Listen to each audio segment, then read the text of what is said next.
Today, I'll share a tale that made Kevlas fall in love with reading. You'll never guess how hilarious his past was. He was a math-poor, overweight man, often docked pay and angry, but would happily head to his usual bar.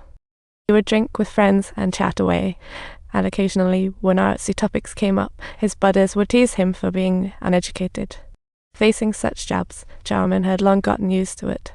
He had dyslexia as a kid and often got roasted by teachers for misreading words in class. I think Charmian's problem was a severe lack of confidence. You could say he was missing a whole truckload of it, right, Charmian?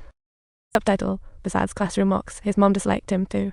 Once he broke a milk jug, and she scolded him publicly. I endured 10 hours of labour for this chubby baby. Know how heavy 10 pounds is? Like a sack of potatoes plus milk. This kid only ate spent and smelled awful.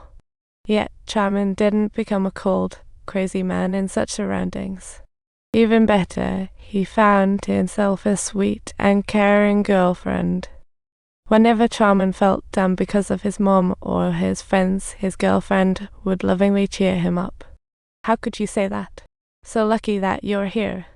Every day I feel like my luck is amazing because I love you. Charmian had this quirky habit of counting pigeons when passing a park in the afternoon. But today, an unexpected voice interrupted his counting. 19, am I calling you? Yes, young man, let me tell you, 19.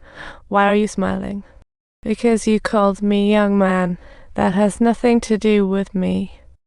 Charmian cheekily sat down and started chatting with the old lady, who was curious about why he was counting. Charmian replied, I just want to see who's missing.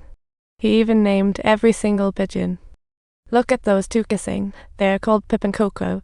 Next to them are Stubborn and Fly, Little Bread, Little Climber, and Margaret, the one with the prettiest feathers. Surprise! The old lady interrupted. My name's Margaret too. But my name has 2 syllables because my dad misspelled it at my birth, and my mom thought it was funny, so she just kept it. Like others, my parents love fruit. Charmian said, nope, I'm different. I was an accidental birth. Margaret looked at Charmian, perhaps catching on as the topic bored him. So he politely left Margaret, though mothers always put him in a bad mood. But over the years, he faithfully took care of his mom, even though she was still a whirlwind and looked down on him. She even said harsh words to him before his friends. A friend couldn't bear it and said, if I had such a mom, I'd rather not be her son. Charmian replied, being her son was not a choice I made. A few days later, one afternoon, Charmian ran into Margaret again in the park. They greeted each other politely, looking like long-lost friends suddenly bubbling with conversation. They went from pigeons to Charmian's sandwich to why Margaret was late today. Then she mentioned that she found a book about pigeons while organizing her shelves. She pulled out a book from her bag and began reading to Charmian, leaving him in disbelief.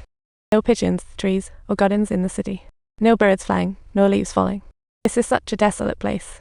Margaret read aloud, while Charmian listened intently, every word like music to his ears. An image of a desolate city sprung to life in his head, hitting him right in the feels. By the time Margaret finished, he asked her to slow down and read it. After finishing, Margaret told Charmian the book is called Leaves by a Dublin Wonder. Noticing Charmian's interest, Margaret picked more intriguing passages to read to him. Charmian closed his eyes and listened, letting his imagination jump to every scene portrayed in the text, a new experience for him. For the next several afternoons, Charmian met up with Margaret in the park. He got lost in every character and syllable of Margaret's readings each day. Until 10 days later, Margaret closed the book and excitedly said, we finished this in 10 days. Charmian politely replied, that was all you. However, Margaret said, listening is also a form of reading, just like teaching kids, as long as they listen attentively. Then, Margaret gifted the book to Charmian.